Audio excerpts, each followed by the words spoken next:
ছোট হাতি টাইপের গাড়িতে তারা এসে সন্ধ্যাবেলা ওয়েট করছিল, তারপর তারা আচমকা অ্যাটাক করেছে। বেলেঘাটার বিধায়ক কুণাল ঘোষের পার্টি অফিসে হামলার অভিযোগ, পার্টি অফিসের ফ্লেক্স ছিঁড়ে দেওয়ার অভিযোগ, ভয় দেখানোর জন্য পরিকল্পিতভাবে হামলা হয়েছে বলে অভিযোগ করেছেন বিধায়ক কুণাল ঘোষ। তারপর তারা বলেন আমাদের এলাকায় গর্ত আছে, আমরা সেটা বলতে এসেছি, কেন গর্ত সারানো হবে না।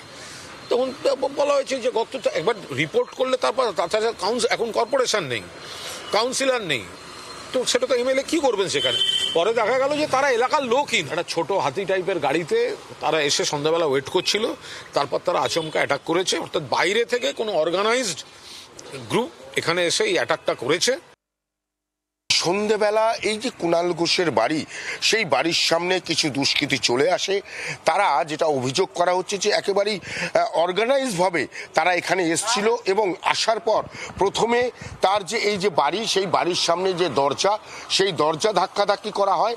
তারপর এখান থেকে বেরিয়ে সোজা কুণাল ঘোষের যে পার্টি অফিস আছে, সেই পার্টি অফিসের দিকে তারা চলে যায়। ইচ্ছাকৃতভাবে তাকে ভয় দেখানো এবং তাকে হ্যাকেল করার জন্যই এই ধরনের ঘটনা বারবার করে ঘটানো হচ্ছে। তিনি পিছু হটবেন না, তিনি ভয় পাবেন না, তিনি যেমন লড়াই করে যাচ্ছেন ঠিক একইভাবেই তিনি কিন্তু লড়াই করে যাবেন। ক্যামেরায় অরূপ অধিকারীর সঙ্গে বরুণ সেনগুপ্ত, কলকাতা, জি 24 ঘন্টা।